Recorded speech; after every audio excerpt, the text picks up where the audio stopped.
a todos, bienvenidos a un nuevo episodio de los podcasts de MTV Pro y Maillot Magazine.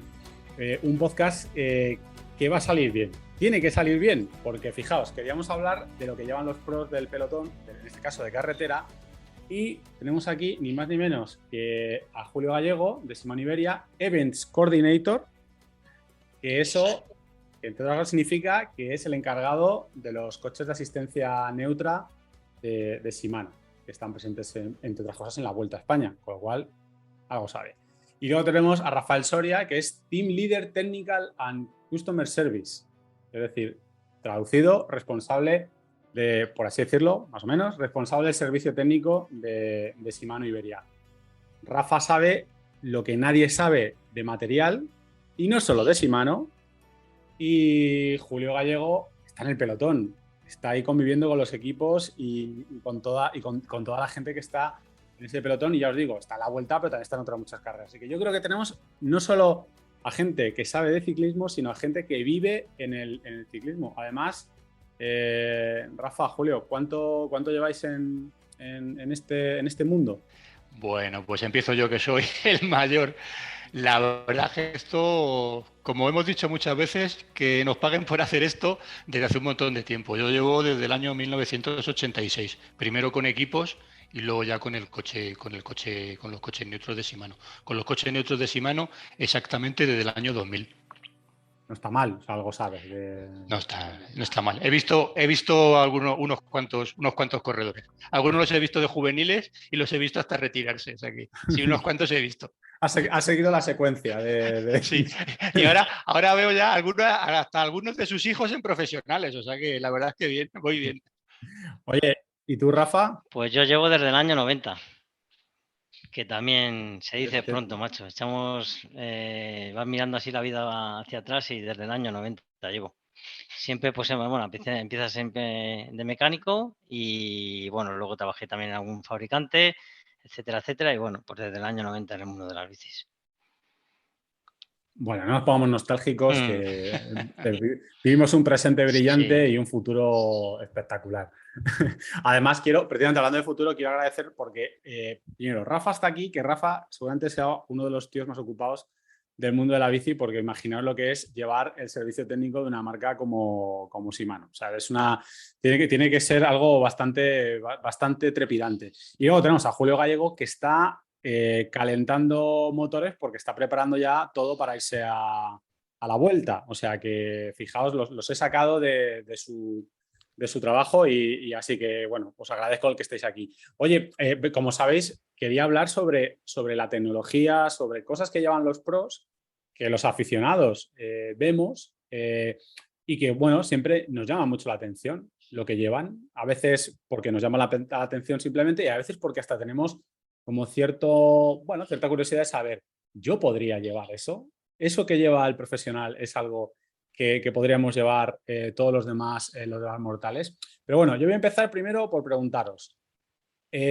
Vosotros, que sois personas con trayectoria, ya lo habéis comentado, ¿cómo habéis visto la evolución tecnológica del pelotón? O sea, porque yo tengo una sensación de que tuvimos años muy lento y ahora como que se ha disparado. Pero bueno, os dejo a vosotros. ¿Cómo veis esa evolución? Bueno, pues si quieres empiezo yo, Julio. La evolución, por ejemplo, desde que pasamos, no sé si te acordarás, Julio, de las manetas al cuadro, la gran evolución que hubo verdaderamente en el 80 y tantos 90, que incluso en el 90 cuando empecé yo, empezaron las primeras STI de cambio y freno en el manillar. La gran revolución fue pasar de manetas al cuadro a manetas STI, pero antes, yo creo que Julio ahí sí me puede corregir, que es un poco más veterano que yo, no vamos a decir más viejo, más veterano que yo. La gran revolución que hubo en el pelotón fueron los pedales automáticos. Sí, yo creo que sí. La verdad que el primer gran cambio grande fueron los pedales automáticos. Eso de ir con los rastrales, las correillas, horas y horas con las correillas ahí apretadas con calor y tal, la verdad que aquello era terrorífico. Entonces, bueno, la verdad es que los pedales con cierta reticencia, y también porque ya sabes que en este mundo del ciclismo cuesta mucho trabajo, sobre todo en el de carretera, empezar con los cambios, pero sobre todo lo de los pedales. Y luego, como bien dice Rafa, otro momento, o sea, otro cambio grande fueron las manetas. Eso de no tener que soltar del manillar para poder cambiar, la verdad es que aparte de comodidad aportó mucha seguridad. Yo creo que fueron dos cosas, aparte de comodidad, que fueron muy seguras, tanto los pedales, que podías quitarte el pedal en una caída, en algo repentino, sacar el pedal inmediatamente, como lo de las manetas, lo de no soltar el manillar, aquello fue, yo creo que fue bastante importante. Porque con los rastrales era mucho peor, claro. En caso de caída, el golpe, o sea, era muy difícil sacar el pie. El corredor se queda Claro, enganchado era a la prácticamente, montonera, pues claro. tú cuando con el pedal automático con el golpe, que bueno, es la evolución de las fijaciones de esquí, de ahí venían los pedales automáticos, pues al final la bicicleta sale por un lado y el ciclista sale por otro, con lo que la liberación es instantánea.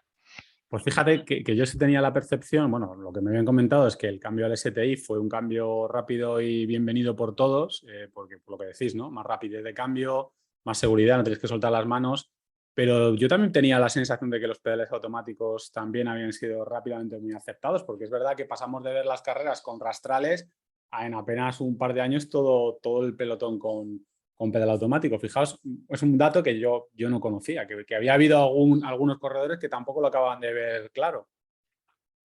La verdad es que, como hemos hablado algunas veces entre nosotros, el corredor ciclista, sobre todo el de carretera, es bastante tradicional, bastante conservador.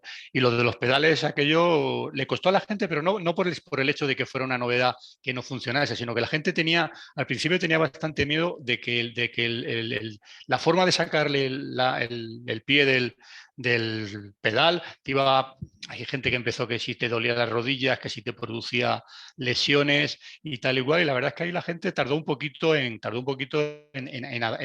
aceptarlo, ¿no? Pero luego fue rápido. Y de todas formas recuerdo a todos una cosa, acordaros de un grandísimo campeón español que tardó un poquito más de tiempo que los demás en cambiar a los pedales automáticos. Todavía creo que recordáis las primeras fotos de Miguel Indurain del Tour del 91 o 92 con rastrales todavía, ¿eh? Por ejemplo. Puede ser, puede ser. Lo que pasa es que, claro, yo creo que aquí y nos estamos yendo un poco del Ya, tema, ¿eh? bueno, Pero en el caso de la tecnología, sí que es cierto que siempre corres el riesgo en ese conservadurismo de que te hagan un lemon, que te pase ya, como le pasa a sí, no, Fiñón. pues, ya. Que tú digas, no, yo esta tecnología y tal, y de repente tú sales con una cinta del pelo y unas gafitas en la bicicleta de contrarreloj y aparece, bueno, en una bicicleta y luego llega Lemon Te y arrasa. pasa lo que pasa. Y luego sí, vais al comisario de la UCI a decir lo que tú quieras, pero si eso está homologado, pues supongo que también con el pedal automático, porque hemos hablado de la pero es que a nivel ergonómico, o sea, yo en mountain bike llegué a llevar rastralillos, bueno, no rastrales, Rafa se acordará que no eran rastrales, eran como Eso punteras, es, era una cosa. punteras. Sí, sí. Y claro, cuando yo me puse los primeros SPD, para mí aquello era como de repente, es como si metiera el doble de vatios, si es que de repente parecía Rune Hoidal, era una Sí. cosa exagerada. Supongo que en carretera tuvo que pasar algo parecido, alguien que probaba un pedal automático tuvo que darse cuenta de que la transmisión de la energía, fijaos que todavía a día de hoy estamos debatiendo sobre el índice de rigidez de las suelas Eso es. y todo este tipo de cosas. No sé, me llama la atención que de repente no vieran la ventaja tan Pero es rápido. lo que dice Julio, que el ciclista de carretera es muy reticente a los cambios, muy reticente, y le cuesta muchísimo subirse al carro de las nuevas tecnologías, en este caso el pedal automático. Luego ya no te quiero contar nada con curvos electrónicos, etcétera, etcétera. Pero el ciclista de montaña es como más loco, entre comillas, y está más dispuesto a los cambios y le gustan más los cambios.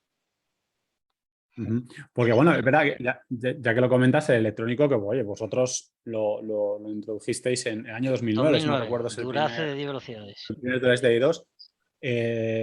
Joder, también es llamativo, ¿no? Porque yo me acuerdo ya por el 2009 probabas un grupo de I2 y entró como una tecnología madura, no era una tecnología que dijeras, soy el beta tester de la tecnología. O sea, y las ventajas también eran muy Para grandes. que veas que el 2002 se lanzó, o sea, el Durace electrónico de ID se lanzó en 2009, pero desde el año 2001 ya hay fotos incluso y bicicletas, así un poco prototipos y cosas que se veían poco. En el US Posta de Lance Armstrong ya hubo las primeras manetas prototipo de 10 velocidades. O sea, la tecnología se lanza en 2009, pero desde 2001 hay un trabajo brutal hasta el año 2009 que se decide lanzar el electrónico. Ujú. Sí, pero lo que estabas diciendo, que en cuanto a la tecnología o lo de la reticencia, el DI2, con las grandísimas ventajas que tenía, al principio también costó Sí. porque la gente tenía mucho miedo de quedarse, que se iba a quedar sin batería, que qué pasaba si se le soltaba un cable, cosas de estas. Ya sabes que, quieras que no, una tecnología electrónica a todos siempre nos da un cierto temor y tal. Ahí al principio pues también costó. Luego la gente se ha adaptado muy bien, pero al principio esa idea de que te pudieses quedar por ahí tirado sin que se te acabase la batería, aquello a la gente le daba Y luego que terror. si se mojaba, que si se moja, y luego los cables, y También, es también. totalmente Sí, estanco. sí, Sí, es una leyenda negra que al final, pues bueno, pues la gente habla sí, al enseguida. principio, pero bueno, tú conoces el producto, pruébalo y ya verás las ventajas que tiene y las pocas desventajas que tiene. Bueno, ahora supongo que el Ley 2 es absolutamente, vamos, está omnipresente. Bueno, el grupo electrónico ya no hablamos de otras marcas, porque el cambio electrónico ya forma parte de la realidad del pelotón. Hombre, estamos aquí hablando de los puros profesionales, como si también tienen sus razones, ¿no? Entiendo que por un lado ellos se resisten a lo mejor a pensar que son ahí los probadores y por otro lado, sobre todo, yo una vez hablando con gente del pelotón o hablando con gente de algún equipo, pues me decía que había una mezcla entre que se juegan mucho, se juegan palmarés, el siguiente contrato, y es algo comprensible, y por supuesto también cierto nivel de superstición. Si tú has ganado con determinadas bielas, has ganado con determinada configuración de tu bici, has ganado una etapa de la vuelta a muerte con esa, con esa configuración hasta el fin de los Sí, yo días. creo que de eso Julio sabe más de supersticiones Sí. de corredores, a lo mejor in situ en alguno de ellos. Sí, la verdad es que el corredor profesional es bastante, es lo que tú has dicho, se juega mucho y ese componente ahí de que si esto me ha funcionado, posición, hay veces que por mucho que le diga el biomecánico, si con esa posición ha ganado una etapa, dice, pues voy a cambiar cosas de estas, material, las zapatillas, la posición, o ha llevado, si ese día lleva un piñón de 30 en lugar de 32, cosas de estas, la verdad es que sí, la verdad es que ahí son bastante maniáticos en cuanto a a este tipo de cosas, sí. Oye, ya vamos a entrar en harina, vamos a entrar ya en lo que precisamente porque me has dado pie con el tema del biomecánico, ¿no? Yo me acuerdo hace unos años tuve la suerte de que Specialized me invitó a la presentación de la Roubaix y fuimos a la Paris-Roubaix y era la despedida de Tom Bonnen y claro, tenían allí expuesta la bicicleta de Tom Bonnen, además la bicicleta con la que iba a competir al día siguiente, además la habían tematizado, o sea, personalizado, perdón, era su última Paris-Roubaix, muy emotivo. Pero claro, todo muy emotivo, pero yo veía la bici y yo lo que veía era una potencia larguísima y un cuadro 2 tallas más pequeño para el bueno de Tom, que si yo creo que vosotros lo conocéis, lo habéis visto y ostras, y es un tío muy alto, ¿eh?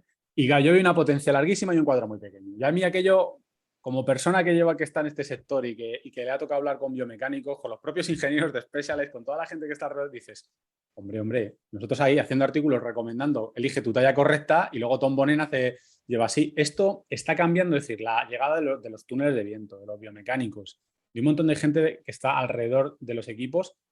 ¿Cambia esto o todavía sigue habiendo estas configuraciones, no digo locas, pero sí peculiares? Bueno, yo creo que sí está cambiando, porque el tema de la biomecánica, incluso ya no hablamos de un profesional, sino un cicloturista, una persona de a pie, entre comillas, o que entrene bastante, le guste bastante la bicicleta, cuando va a una tienda, lo primero que hacen, incluso antes de venderle la bici, etcétera, etcétera, incluso hay muchas tiendas que hacen un estudio biomecánico, el básico, y al final esas medidas se pasa ya a la bicicleta, con lo que al final la bicicleta que adquiere el particular sí puede haber un cambio de sillín, un cambio de potencia de 5 milímetros más, 10 milímetros menos, etcétera, etcétera, pero sí que va en función, la importancia del biomecánico es muy, muy importante ahora mismo, incluso al adquirir la primera bicicleta. Y ya no te digo nada del biomecánico en los profesionales, eso ya es ir al pelo, eso es como en la Fórmula 1. Por ejemplo, tenéis el caso de Bikefitting, Claro, que es una compañía de eso Shimano, es, y Bikefitting tiene 3 niveles de eso Bikefitting. es. Sí, supongo que sigue siendo así, Sí, un nivel muy básico para las tiendas, un nivel un poco más avanzado y ya el eso chupinivel es. con bases de datos y la de La de Dios es Dios es Cristo Cristo, para, para el setup, que eso es, además, pues te iba a decir, que yo he visto que en Bikefitting que acuden profesionales y equipos eso es. vinculados a Shimano a hacerse esos estudios biomecánicos. Entonces, bueno, más o menos, por lo menos los jóvenes, Julio, los jóvenes ¿van llevando la talla o todavía apuestan por No, las sí, tallas pequeñas? yo creo, estoy de acuerdo con Rafa, que ahora mismo el biomecánico, la verdad es que la gente le hace mucho caso, lógicamente, ¿no? Y no ves esas cosas raras que veías antes de unas potencias larguísimas, potencias que llegas a ver de 15 hasta de 16, unas cosas muy raras, o una tija sacada al límite. Lo que pasa es que, bueno, lo que tú dices, en esos niveles, y teniendo en cuenta que estamos hablando de profesionales, también con sus, como hemos dicho antes, con sus manías, pues todavía ves algunas cosas un poquito raras, ¿no? A lo mejor dentro de que no se salga mucho de su talla o de lo que le corresponde, pues bueno, siempre ves que el profesional tiende un poquito, quizás, si le dan a elegir y te dicen, puede elegir un cuadro un poquito más pequeño, llevar un poquito más de tija y un poquito más de potencia, pues a lo mejor sí, pero ya no ves esas cosas exageradas de antes o esas posiciones tan agachadas, vamos a llamarlas aerodinámicas ahí, que iban. Yo creo que no, yo creo que ahora vas a unas cosas más normales o que realmente el biomecánico te dice, ¿no? No, ahora la verdad es que el biomecánico hace bastante caso. No hables de posiciones que la UCI nos pincha el pozo. Sí, Sí, sí, sí, exactamente, no eso nos es, puede, eso nos es. puede. Que está... Eso es. que Pero vamos, no- yo creo que sí. Yo creo que hoy en día ya no ves esas cosas de antes. Con lo biomecánico se ha avanzado Es que bastante. tienes que ver que al final la Oye, también, bicicleta, perdona Luismi, que la bicicleta es un pote de tortura, entre comillas. Entonces, sí, es como si que es que, es como claro, si te compras unos justo lo que te iba zapatos a o más decir. pequeños o más grandes. Alguna rozadura te hacen, pisan mal, algún problema vas a tener en los pies, en rodillas, etcétera. Pues con una bicicleta, como que te compres una bicicleta que no está bien adaptada a tu fisionomía del cuerpo, es que es un pote de tortura, acaba reventado. Claro, es que justo lo que estaba pensando mientras hablábamos de esto, digo, claro, es que las tallas también, las tallas que tenemos las personas, los mortales, pues también están pensadas para que sea cómoda la bicicleta, para que no mueras después de 4 horas de bici. Pero es que el profesional, su máximo, lo que tiene en la cabeza es el rendimiento y la comodidad pasa a un segundo plano, aunque también he hablado con gente vinculada a la competición que te dice que eso también cambia, porque claro, llegar a los últimos 20 kilómetros de etapa sin hombros, por muy bien preparado que estés y tal, pues también creo que hay corredores que se van dando cuenta de que a lo mejor, bueno, no es la mayor ventaja, ¿no? Pero claro, cambiar eso es complicado. Oye, hablando también, seguimos con la biomecánica, porque una cosa que a mí me llamó la atención, sobre todo cuando me he ido acercando más al ciclismo de carretera, es una cosa que yo nunca había tenido muy en cuenta y que lo he aprendido también gracias a ti, Rafa, cuando me acuerdo cuando has presentado los nuevos grupos, los Durae, los Ultegra. ¿Cuántas medidas de biela tiene un Ultegra? ¿Cuántas Pues medidas en tienes? teoría del grupo Ultegra, bueno, si quieres tomamos como referencia el grupo Udrace, que es el tope Ultegra de o gama, Duraeis, sí, perdón. pues de 2,5 en 2,5. Desde De dos 165, y de dos medio. y medio en 2,5 milímetros. O sea, desde 165, 167,5, 170, 172,5, 175, 177,5 y 180. La de 180 este año no se fabrica, pero en el antiguo grupo de 11 teníamos bielas de 180. Imagínate el rango de fabricación de bielas de 2 milímetros en 2 milímetros, con lo que le ayudamos también al biomecánico a esas pequeñas diferencias milimétricas tan chiquititas en poder adaptar una biela, pues fíjate, de 2,5 en 2,5. Sí, es brutal. O sea que. Y puede haber un biomecánico que le diga a un corredor: tienes una biela de 170. Pues nada, campeón. Sí, Quítalas. pues en función de Que te vas a claro, poner las una de bielas van 72. siempre en función del fémur, más o menos es una medida estandarizada, pues a lo mejor en función de tu fémur, de tu tibia, etcétera, etcétera, en vez de 170, y a lo mejor tiene mucha palanca de pie, pues te va bien 172,5. Pues venga, vamos a probar con 172,5. Luego, por ejemplo, metes la máquina que has hecho alusión en el bike fitting, en el tope de gama de configuración, que esos son con sensores y es que ahí te saca el rendimiento, la efectividad del pedaleo, el factor vector de las bielas y girando más la cala izquierda derecha tantos grados, y a lo mejor con ese cambio a 172,5 tiene un rendimiento de un 15% más el ciclista. Claro, la máquina la que te dice que sí. No, no. No me lo O creo, no, Rafa. sí, créetelo. Que la máquina no miente, que para eso está la máquina. Y para eso vale lo que vale. Claro. Bueno, a ver, mira, sobre esto me alegro que lo comentes, ¿no? Porque cuando ves cosas como lo que ha pasado en este tour y ves cómo se mueve el Jumbo y lo que hace Pogacar, claro, la gente, ya tú sabes lo malo que son las redes. Ya, Pues hay bueno. gente que ya empieza con las sospechas y tal, ¿no? Y claro, yo a veces, cuando la gente me manda tweets que se ven o yo veo cosas en Twitter, claro, yo siempre digo, bueno, yo no sé lo que pasa en los equipos, yo no voy a poner la mano en el fuego por nadie.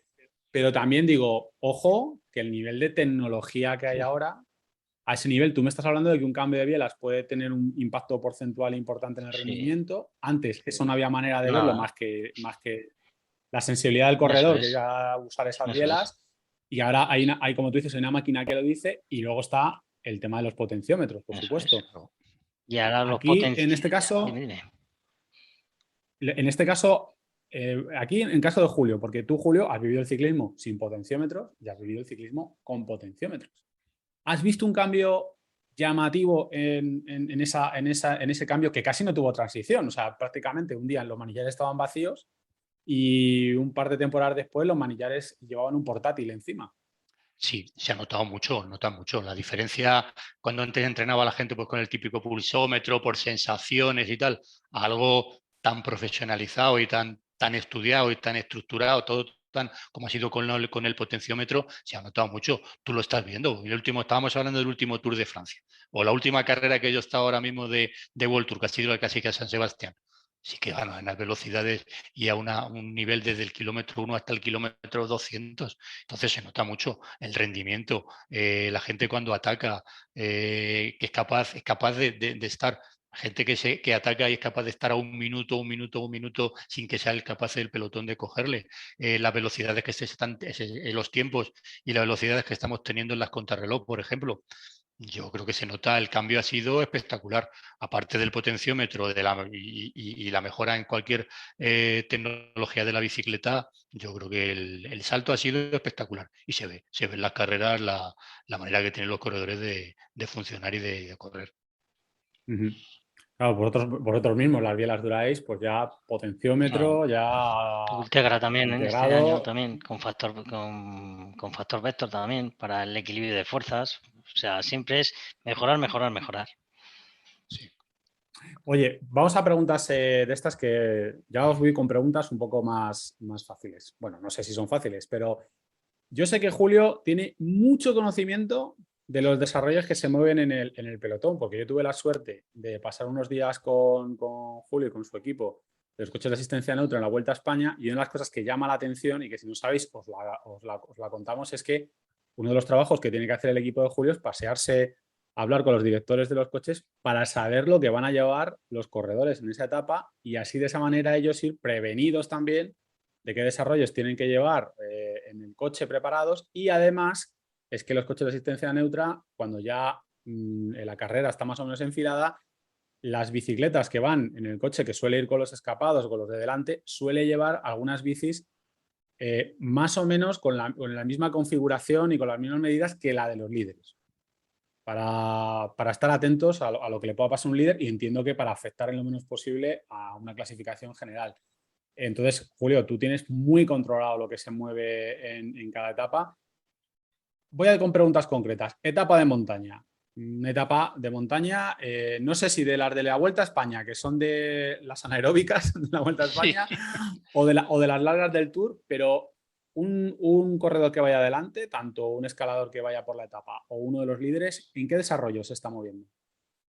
Yo creo que están moviendo, te mueves entre 53, 52 de plato según los fabricantes, y luego, lógicamente, estás igual. Puede ser en plato pequeño 38, 36, si la etapa ya es muy complicada o un corredor que no va a disputar, pues te voy a asegurar en plato pequeño de 34. Y atrás, en cuanto a los cassettes, a los piñones, ahí hay muy poca variedad. Aparte de que los fabricantes también tienen muy poco rango, pero es que no se necesita más. Estamos hablando ahora mismo normalmente, incluso para las etapas normales, la gente está llevando 11.30, 11.28 alguna vez, pero prácticamente ya te acostumbras a llevar el 11.30 todos los días, incluso con 11.30, con algún plato, lógicamente un poquito más pequeño, haces las de montaña. Y luego quizá igual, te digo, según fabricantes o tal, 32, y ya si llegamos a una etapa ya muy complicada o corredores a lo mejor que no van a disputar, pues puedes poner un 34. En etapas de montaña nos estamos moviendo ahí más o menos. Tampoco hay mucha diferencia. O sea, el 32-34 es para aquellos que van a la etapa a sobrevivir. Hombre, sí, la del 34, la verdad es que ya, yo qué sé, sprinters, cosas así y tal, o algo, vamos, aquí en España todavía, en algunos sitios de la Vuelta a España, no te voy a decir que para disputar, pero alguno por si acaso lleva el 34 por lo que pueda pasar. En Ézaro o alguna cosita así, tipo Ézaro, los lagos o alguna de estas cosas nuevas que se suelen inventar en la vuelta, por si acaso no pasa nada por llevar el 34. Nunca viene mal tener No. Para ir en el autobús. Exactamente. Sí, sí. Oye, claro, ahí también es verdad que ha habido una evolución también importante. Hablamos también antes de los biomecánicos, hablamos de longitud de bielas, pero es que también supongo que habréis visto el cambio que ha habido en la cadencia de pedaleo, en ese uso de desarrollo. Es decir, yo me acuerdo de las imágenes del ciclismo clásico de ahí pegando pistonazos en las subidas, a luego, pues bueno, pues hubo un cambio en el pelotón. Yo creo, y corregidme vosotros que seguro que sabéis más, pero yo me acuerdo que creo que el caso, bueno, Armstrong fue de los primeros que empezamos a ver ese molinillo que ahora, pues bueno, no un molinillo, pero que sí que ahora los corredores no tienen ningún miedo ni con una cadencia muchísimo más elevada y con un pedaleo mucho más suelto, que supongo que también influye en la elección de esos desarrollos. Sí, antes se trabajaba mucho antes las Astro sí que empezó con ese tipo de nuevas tecnologías, entre comillas, y bueno, se empezaron incluso bielas más cortas, en desarrollo más cortos, más agilidad para tener menos fatiga muscular. Bueno, pues para eso están los test de luego después de esos entrenamientos, test de ácido láctico, a ver cómo te ha ido, a ver cómo no te ha ido. Al final, pues eso, esto parece la Fórmula 1. Después de un entrenamiento a lo mejor en la época de Astro no había vatios, pero bueno, iban con el pulsómetro o ahora, por ejemplo, con la época de vatios, pues imagínate, vamos a subir este puerto una vez a tantos vatios, a tanta cadencia, etcétera, etcétera. Luego pruebas de ácido láctico, etcétera, etcétera, pues sí que se ha notado muchísimo. Se nota mucho. Luego también tienen las grandes posibilidades, el rango que tiene para todos los tipos de desarrollos también para poder llevar más o menos en las carreras, ¿no? Y luego también igual el tipo de entrenamiento. Al final, los tipos de entrenamiento con la potencia y tal igual, pues bueno, la verdad es que parece ser que la gente va más a gusto o saca más rendimiento con esa cadencia. Y bueno, pasa que yo creo que no estamos, yo creo que hemos pasado un poquito de lo exagerado aquello de quizás de Armstrong. Yo creo que estamos ya en algo un poquito más, vamos a llamarlo más normal. O yo creo que ahora ya no ves yo ahora mismo creo que no hay nadie con ese molinillo que estamos hablando de Armstrong, por ejemplo. Ahora es verdad que se va con cadencia, pero ya no tanto. Eso es.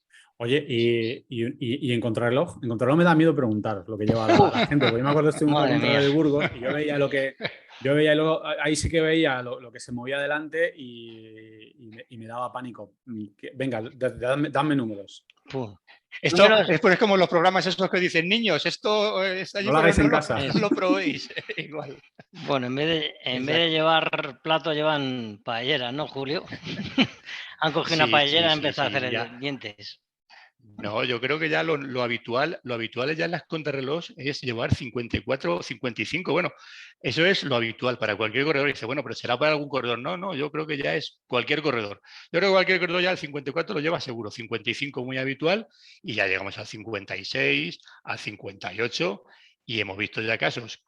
Creo recordar, si no me equivoco, en el último prólogo primera etapa, que se llama así, del Tour en Copenhague, creo recordar que al final, no sé si al final eligió Gana de Ineos, llegó a sacar un 60, pero vamos, lo tenía preparado por si acaso un 60.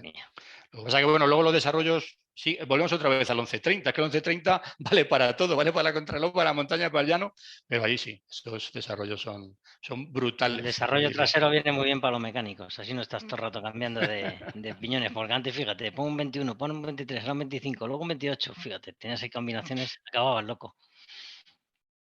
Claro, bueno, eso, Rafa, tú en la parte de la mecánica, todos estos cambios tecnológicos también suponen un esfuerzo grande los mecánicos de los equipos que tienen que estar al tanto de todo esto. Hay que ver que hay, pues a lo mejor 3 bicicletas por corredor, miles de ruedas con un desarrollo, con mi otro aquí.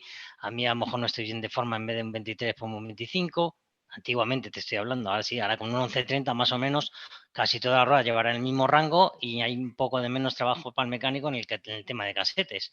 Pero por ejemplo ahora tenemos los frenos de disco, sí que hay a lo mejor el poco trabajo que te quitas de cambiando de desarrollo los tienes que emplear en el mantener los discos. O sea, lo que ves más lágrimas van suspiros. Sí, pero todavía sigue habiendo problemas de material. La gente una rueda de perfil o también. Luego También suele haber. Y al final también cambian alguna vez. De piñones, también de cambiar de piñón a lo mejor 38 o 34 para la carrera, los desarrollos. Y luego, aparte de que en un equipo profesional, ya sabes cómo es la historia. Los tubulares para 2 días, la cadena para 4 y las pastillas para 5. O sea que cada 4 o 5 días estás cambiando pastillas, sí que tubulares, brutal, cadena. O sea que eso te lleva mucho tiempo también a los mecánicos. Date cuenta que en una vuelta grande, y sobre todo con un líder, yo me arriesgaría a decirte qué día sí, día no llevas tubulares nuevos, ¿eh? Y cadena cada muy poquito tiempo. Claro, es que muchas veces Y también hablamos claro, de gente que dice, bueno, yo voy a hacer lo del Pro, ¿no? Ya, pero es que el Pro cuando llega sí, tiene claro. 40 cadenas colgando en Eso el es, camión, el eso es. claro, mecánico, los Eso es. platos y tal. Será por Y dinero, ¿no? nosotros, a ver, exactamente. Sí, eso nos- claro. Eso, desgraciadamente, una persona normal no lo puede hacer. Hombre, puedes hacerlo, puedes tener en tu casa allí un almacén de material, pero es Es complicado, es complicado. complicado. Tampoco te juegas tanto, tampoco estás Eso intentando es. ganar un tour o una etapa de yo, una yo vuelta sigo, muy brava. yo sigo los consejos de Rafa, yo tengo mi medidor de Ahí cadena para está, saber cuándo exacto. El elonga y que la CN42, transmisión no me otro, dure. ¿eh? El CN42 de 3 puntos. A mí me tiene que durar la cadena, la de Dios. O sea, yo no me puedo permitir eso ni yo ni casi nadie. Oye, bueno, también hay que decir que tú sabes muy bien lo que se mueven las contrarreloj. Esto no me resisto a contarlo, porque esto lo vi en Burgos. Que es que, claro, que a veces vuestros coches os toca hacer de coche en la contrarreloj. Cuando ya el equipo no, ya por lo que sea, no puede asistir a un corredor, de repente, plus, el coche de Shimano con el nombre del corredor. Lo digo porque si os fijáis en la vuelta, a lo mejor en alguna contrarreloj lo veis, pues que es relativamente normal, que no es que Shimano se haya liado con un equipo, es que a Tengamos Julio le ha equipo. tocado hacer de coche de equipo. Sí, es habitual, porque las contrarreloj largas, o sea, la contrarreloj ya a mitad de una vuelta o algo así, que la clasificación ya está más o menos definida, pues puede haber coincidencia de que haya 2 o 3 corredores que salgan juntos, o haya corredores que salgan del equipo, que salgan con tan pocas diferencias, que tampoco al equipo, incluso hasta con 3 coches les dé tiempo, ¿no? O no se arriesgan a llegar. Entonces, en esos casos estamos nosotros. Normalmente lo que hace el equipo es darnos la bicicleta de repuesto, o incluso a veces otra bicicleta de contrarreloj de repuesto, y lo que hacemos nosotros es hacer como si fuésemos de coche de equipo. Hombre, no les animamos tanto porque quedaría un poco así y tal, pero bueno, les decimos las referencias y todo eso, se las decimos y tal. Y si van bien o van mal. Pero vamos, muchas veces sí que es verdad que tenemos que ir detrás de ellos en la contrarreloj. Oye, otro tema también que llama mucho, al menos a nosotros, últimamente, sobre todo en la prensa especializada, nos llama mucho la atención, que es el tema de la evolución de los neumáticos, que es una de las evoluciones menos publicadas, menos contadas, pero que ha sido brutal en el ciclismo. El conjunto neumático-rueda, pero que los neumáticos hemos pasado del tubular. ¿De qué medidas? ¿Qué medidas se manejaban de tubular antes? Rafa, hace 15 años. Pues antes se manejaba pues el típico 19-21 y de ahí nos salíamos. Luego se empezó a evolucionar al 23 y ha sido, pues como lo que has dicho antes, ha sido un impar de ahora 23-25 y ya 28. Muchísimos ya 28, incluso 30. Algunos. 28 y la entrada también del tubeless. Y eso es lo que te iba a decir ahora. Ya muchísimos equipos llevan tubeless. También muchos.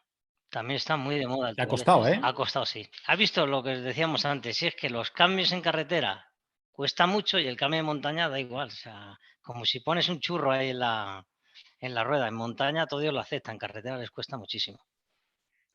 Sí, pero fíjate el tema del tubeless, que algo que la gente más o menos no lo veía entrada para la bicicleta de competición en carretera, y ahora lo están utilizando para la prueba más complicada de todo y donde te juegan más, que es en la contrarreloj. Ahora en la contrarreloj lo más habitual es que las ruedas sean de tubeless, ya no utilizan ni siquiera tubular o no. La mayoría llevan tubeless, incluso con unas medidas que no utilizarían normalmente, ¿no? Que son 28 y hasta 30. Normalmente ahora se está utilizando en las contrarreloj, se está utilizando tubeless y de 30. Y con O sea que presiones para de que veas 6,5. Presión de 6,5. y Imagínate, presiones, ¿te acuerdas presiones antes un bajas, claro. tubular que le metías 10 kilos, 11 kilos, que tiraba la rueda contra el Para una suelo y contrarreloj botaba? podías ponerle. Pues ahora, Para una contrarreloj podías meter en un tubular de 19, 21, 10 kilos o 12 kilos, una como cosa una piedra. exagerada, ¿no? Y ahora vamos, eso no llega ni loco. Bueno, porque esa es otra también. Están los neumáticos, el tipo de neumático y las presiones. Yo he oído leyendas negras, como decís vosotros, de corredores que iban con presiones brutales en el tubular. Se caían y he oído un comentario: ¿cómo no se va a caer? Si es que lleva esas presiones hasta cuando llueve. ¿Eso es así? ¿Se llevaba ese nivel o todavía hoy sigue pasando ese tipo de... o ya la gente más o menos mira lo que pide el fabricante? Sí, antes pasaba y eran pues eso, un poco personalizado las presiones al corredor. Ahora lo que sí es súper importante, y sobre todo con la entrada de las llantas de tubeless, hay que tener mucho cuidado las especificaciones que manda el fabricante, pero te lo dice bien claro, no metas más de 7P6, 6P6, etcétera, etcétera, etcétera, porque ahora las ruedas están hechas tan sumamente ligeras que a lo mejor esas presiones de más te encuentras de que, no sé, tienes muy desgastado ya el tubeless o le quitas, limpias, quitas el líquido, etcétera, y te encuentras algún tipo de fisuras por las llantas. Y es por eso, porque llevas unas presiones demasiado altas para la fabricación de la llanta. Es súper importante tener siempre claro leer el manual del fabricante de la rueda en este caso.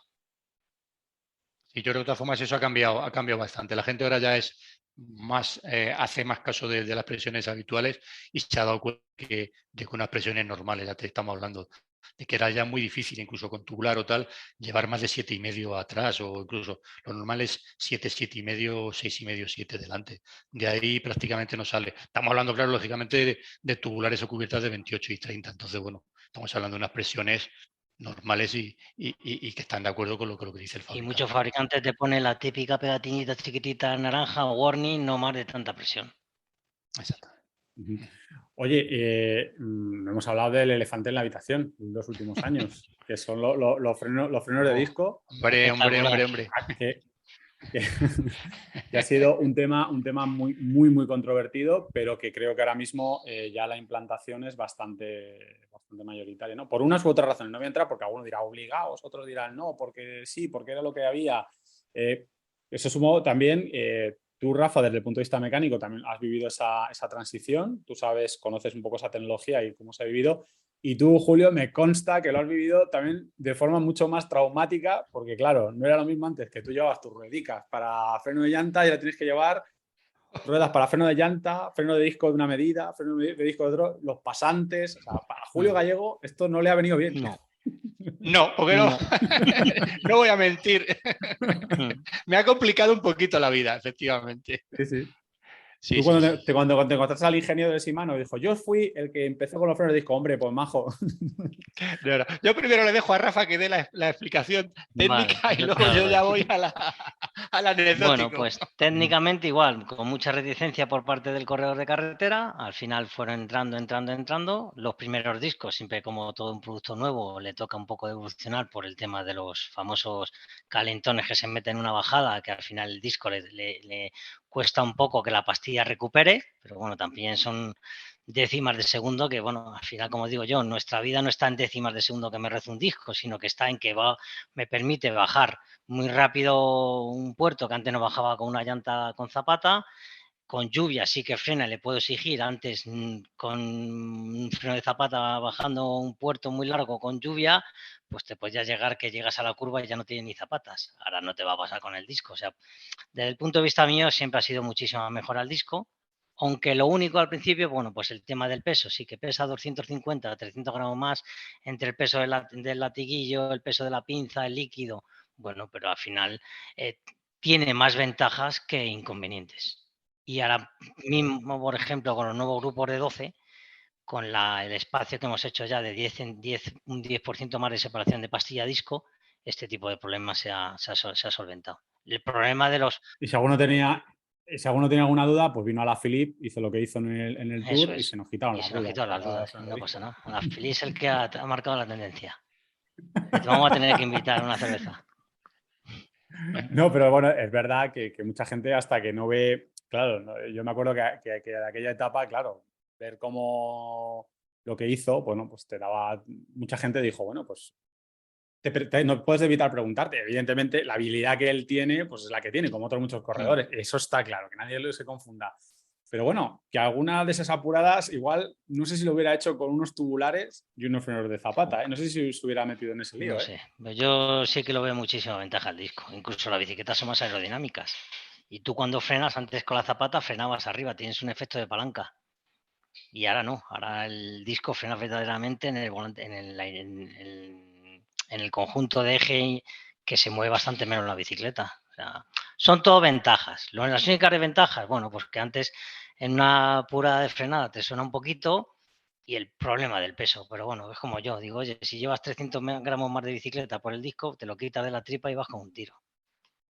Hombre, que tenemos ciclistas que tienen que poner pesos, que yo he visto también a Luego Julio eso ahí es con las otra, mediciones de la claro, UCI, luego eso es pesando claro, bicis, eso que es. hemos hablado de las medidas, pero yo también me acuerdo en la contrarreloj. ¿Dónde empezaba aquella contrarreloj, Julio? Que era en Galicia, no me acuerdo, en un sitio, así, un tema termal, Ah, que, sí, en Orense, era en Orense. que me llamó la atención porque están ahí los de la UCI midiendo las posiciones de la bicicleta de contrarreloj y yo pensé que aquello era pura burocracia. Bueno, pues 2-3 bicis se volvieron a toriles Sí, sí, sí. porque no No, estaban en la medida. Había algún corredor que pretendía ir con el culo más alto que la cabeza casi y la UCI dijo, no, no puede ser. mira, eso del tema el tema de las medidas. Bueno, luego volvemos a los discos, Luego que no se nos volvemos, luego olvide. volvemos. Es verdad, sí, sí, no, porque tú, Lo de las medidas, no, lo de las medidas es Julio rápido. quiere comentarlo, es Ya. Julio quiere poner en valor. Quiero ir al terreno práctico, ir al terreno práctico. No, lo de las medidas es algo que mucha gente no conoce, ¿no? Antes de cada contrarreloj, la bicicleta de contrarreloj se miden porque tienen que tener unas medidas, es decir, un retraso o adelanto del sillín o si el manillar va horizontal o no va horizontal o la distancia que hay de la punta del sillín a la caja de pedales, todo esto hay que medirlo. Todo esto no puedes poner la posición que tú quieras en la bicicleta. Hay una serie de cosas ahí y hay veces efectivamente que el corredor, lo que pasa es que no le eliminas ni nada. Lo bueno que tiene este tema es que tú mides, tienes como una tal, te vas antes de la contrarreloj, lo ves, si hay algún fallo lo corriges y ya está, vamos. Pero sí, son bastante estrictos, la UCI es Sí, sí, bastante no, estricto pero en a ver, este, no en este se tema. iban descalificados, que veías al mecánico del No, pero equipo con cara de me vengaré. sí. Al Bueno, lo que mecánico del pasa es que equipo ahora ahí ya está como, muy por exacto, 2 milímetros, me la tengo que volver a llevar a Sí, la pero celda. vamos, estás ahí, te mueves en un poco, te dice que es tontería porque estamos en profesionales, tenías que ver, pero bueno, es lo que hay, el reglamento es igual para todos y ya está. Bueno, No hay Julio, ningún ahora problema. vamos a lo que tú has sufrido. ¿Cuántas ruedas tienes que llevar A tú? lo práctico de los ¿Cuántas discos, a ruedas lo tienen que práctico de los llevar discos. las coches y No, motos no, de hombre, asistencia neutra para poder atender a todo el mundo?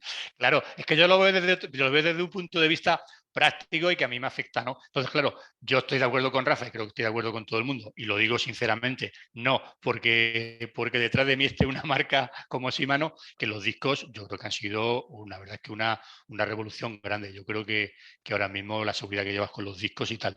Lo que pasa que es cierto que a la hora de la competición o la de tal, pues te complica un poco porque no lo podemos negar, se tarda un poquito más bueno, voy a ser optimista un poquito más en cambiar la rueda con disco que sin disco, ¿no? Luego también te obliga a llevar bastante más material, por ejemplo, nosotros en los coches, en el coche de equipo lleva el suyo y nada más, pero nosotros que tienes que atender a todo el mundo, pues lógicamente también tienes que llevar un poco más de material. Y luego pues lo que hablamos siempre, mucho, ya no solo en el aspecto de la bicicleta, sino en un montón de cosas de tecnología. La cantidad por ejemplo, para quitar la rueda, lo que sé, tenemos 8 o 10 diferentes tipos de eje pasante. Unos van con llave de 5, otros vas con llave de 6, otro te lleva una llave rara, otro te lleva cierre rápido. Es una cosa, ahí también te complica un poco. Y Tienes que bueno, hacer pues luego, cursos online al comienzo de cada vuelta para...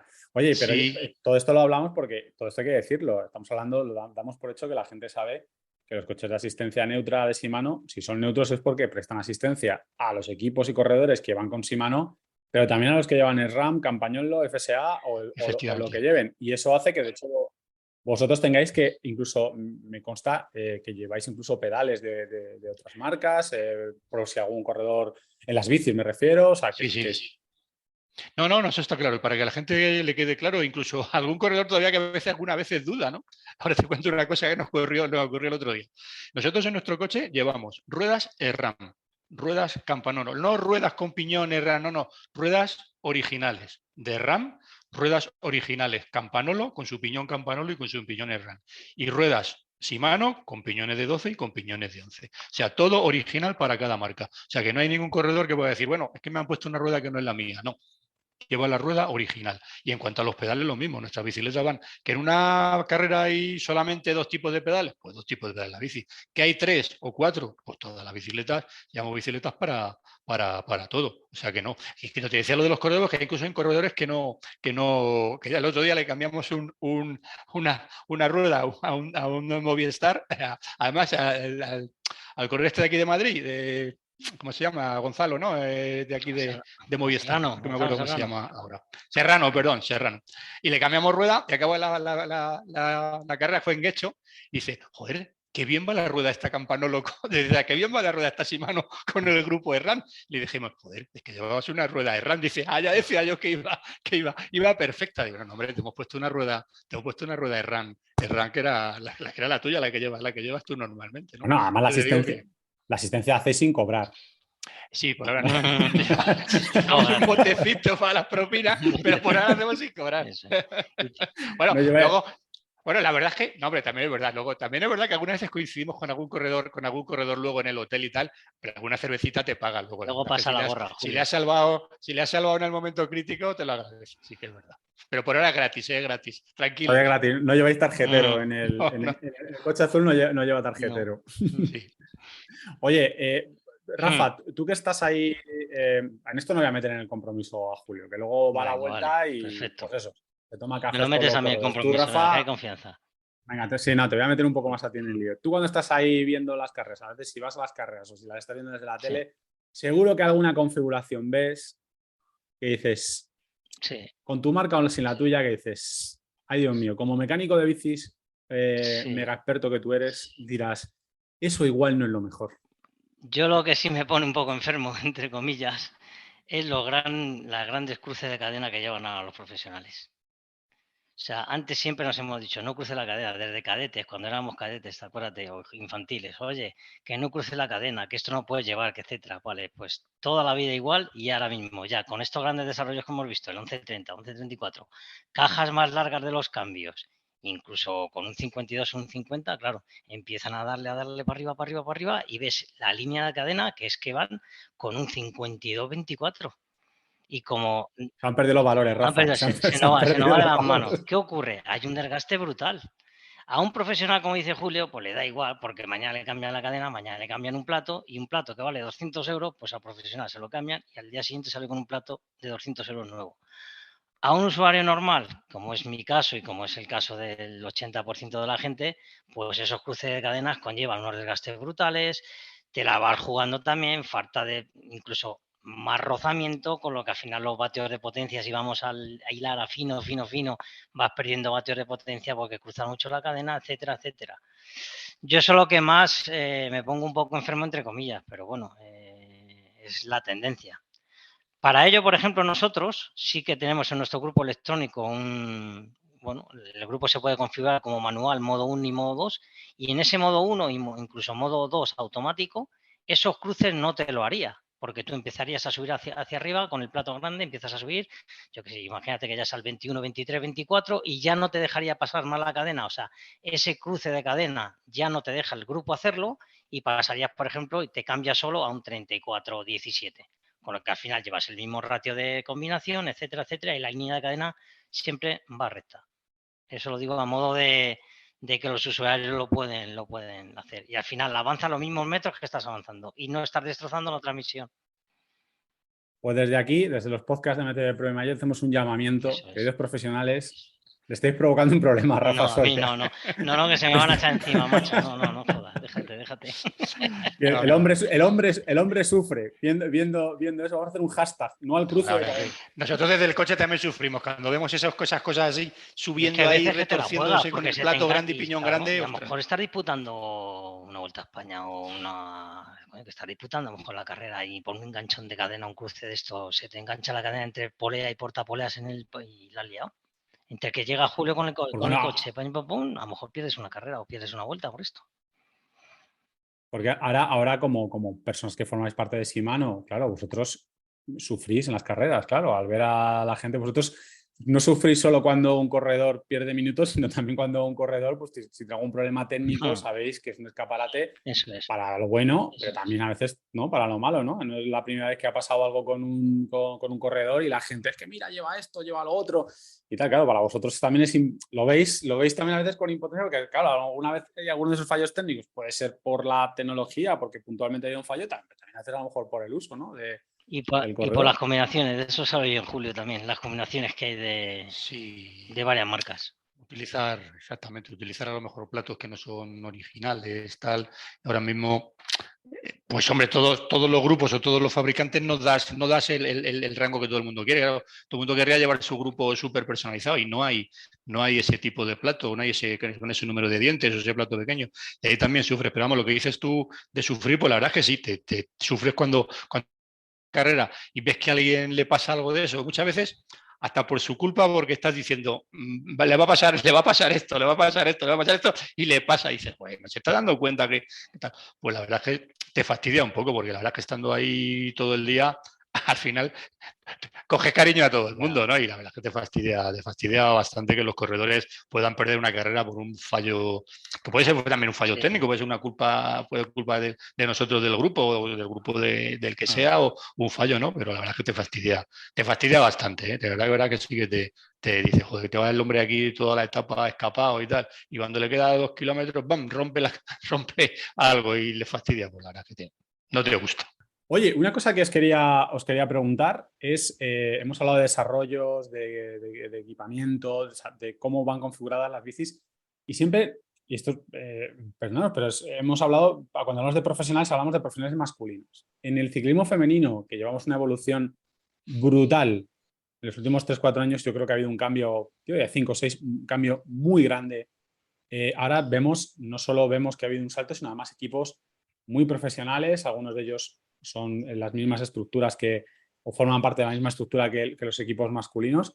Supongo que habrá algunas diferencias. ¿Hay algunas diferencias a nivel del desarrollo que usan, la tecnología que usan los equipos masculinos y femeninos? No, las tecnologías al Yo final. te digo, en mi caso, por ejemplo, en las carreras, que este año además hemos hecho, cada vez hay más ciclismo femenino y nosotros creo que en España prácticamente hemos hecho el 90% de las carreras femeninas. Nosotros, por ejemplo, en el coche no hacemos ningún cambio. Las bicicletas siguen yendo con los mismos desarrollos, las ruedas siguen siendo igual. A lo mejor, no lo sé, quizá porque llevas alguna talla, quizá alguna talla un poco de bicicleta, cambias alguna talla más pequeña de bici por si acaso y tal. Pero en cuanto a los desarrollos, nosotros no hacemos ningún cambio con las chicas. Yo hacer una puntualización aquí, incluso antes que hablabas de medidas de bielas, sí que hay muchas chicas del pelotón que llevan 167,5, bielas muy cortitas. Por ejemplo, es una medida que no es que abunde mucho, pero abunda. Están entre 167,5 y 170. Sí. Sí, pero bueno, por ejemplo, nosotros en ese caso, la verdad que tampoco puede llegar ya a hilar tan Ya. fino, ¿no? Nosotros por eso utilizamos, en este caso, que normalmente nosotros en la bicicleta es un poquito más pequeña, talla S o quizá en alguna M, llevamos bielas de 170, que es lo más habitual para ese tipo. Entonces, más o menos con eso cubrimos todo ese rango, ¿no? Pero bueno, la verdad es que sí, también es verdad que quizá también en las tallas un poquito más pequeñas y la verdad que utilizan quizá bielas más cortas. Pero en cuanto a desarrollo, la verdad que tampoco creo que haya mucha diferencia. Oye, visto todo esto, venga, vamos a empezar a cerrar que si no tenéis que trabajar. O sea, Sí. no estar aquí, no Está. estar aquí Eso es. de charleta con un juntaletras. Visto todo esto, los neumáticos, los grupos, todo esto, como aficionados, ¿nos fijamos en los pros o mejor no? Es mejor que pongamos un poco en cuarentena lo que llevan Bueno, y cómo lo desde llevan. mi punto de vista y desde el corazón, toda la gente se fija en los pros. Es el escaparate. Y ahora mismo hay un postureo en el mundo del ciclismo brutal. Yo lo llamo el postureo. Y todos quieren llevar el maillot de tal, el cual. O sea, al final echas cuentas y no sé lo que llevas encima. Entre bicicleta, maillot, zapatillas, pum, pum, pum, pum. Al final, sí, es el escaparate que hay. Sí, yo creo que sí. Aparte, yo no sé, hay cierto material o incluso estamos hablando muchas veces de biela, de desarrollos que dices, joder, tampoco necesitas, y que tú vas a ir con otro mucho más, y que tú no vas a disputar aquí el campeonato del mundo de contrarreloj, entonces tampoco es así, ni vas a intentar batir el récord de la subida al Angliru. Entonces yo creo que tiene que ser más normal, no sé. Yo ahí cada uno, lógicamente, quiere ir como le gusta y más tranquilo, pero yo creo que intentar imitar muchas veces el tipo de bicicleta del profesional, de desarrollos que ellos llevan, de posición, de entrenamientos de llevar, no sé, yo creo que hay que ser más sensato y estar un poco con los pies en la tierra, ¿no? Y el bolsillo te lo agradecerá. Y el bolsillo, efectivamente, el bolsillo te lo agradecerá, seguramente, bastante. Eso es. No ya a lo mejor por el precio de los componentes, sino por el coste del fisioterapeuta. También. Bien. Luego biomecánico, luego las barritas. Y una salida en bici te sale un riñón. Entre barritas, geles, las sales, tela. Sí, bueno, la pierna se te puede quedar con un 58-11, la verdad y que con 20 euros menos en el bolsillo. Oye, Rafa, de verdad, Rafa y Julio, muchísimas gracias por estar aquí. Ya os digo, Rafa tiene mucho que en el servicio técnico, me consta, y Julio está pues ahí velando armas para la vuelta. Bueno, Julio, este año además empezamos en Países Bajos. ¿Te vas de Erasmus? Sí, en Holanda. Bueno, no, para nosotros no nos ha resultado muy complicado porque lo bueno que tenemos al tener distintos servicios técnicos en Europa, tenemos coches neutros en Holanda, en Italia, en Francia. Entonces, bueno, aprovecharemos la infraestructura de allí de Shimano Holanda con los coches y estaremos ahí. Un poquito menos complicado. Y luego ya nosotros con todos nuestros coches y nuestra gente lo retomaremos todo aquí en la primera etapa en Vitoria. Tienes que decirle a Guillén que, hombre, Países Bajos no está mal, pero voy a poder arrancar la vuelta. Pero ya hemos estado, ya hemos ido otra vez, podemos haber buscado otro sitio también, si es verdad. Bueno, pues nada más. Ya no os quito más tiempo. Así que. Yo me tiraba contigo otra vez más, pero bueno. Aquí, claro, hablando de ciclismo, pues ya podemos estar aquí hasta el día del juicio, hasta la última etapa. Pues, oye, de verdad, muchísimas gracias porque estar con vosotros es un placer y además es un privilegio, y que nos dediquéis este rato, pues es para nosotros todo un honor. Y a los que nos escucháis, pues una vez más agradeceros el estar con nosotros, el seguirnos, el escucharnos. Podéis dejarnos comentarios, os agradecemos los comentarios, os agradecemos que os suscribáis, os agradecemos los me gustas. Además os recordamos que toda la actualidad del día a día la tenéis en mtvpro.es, en mayotmag.com. Tenéis el canal de YouTube, que le estamos dando un empujón muy fuerte, con vídeos muy interesantes en el que hablamos entre otras cosas, de cosas como las que estamos hablando también en este podcast. Y poco más. Os esperamos en el próximo episodio de los podcasts de MTV Pro y Mayor Mag.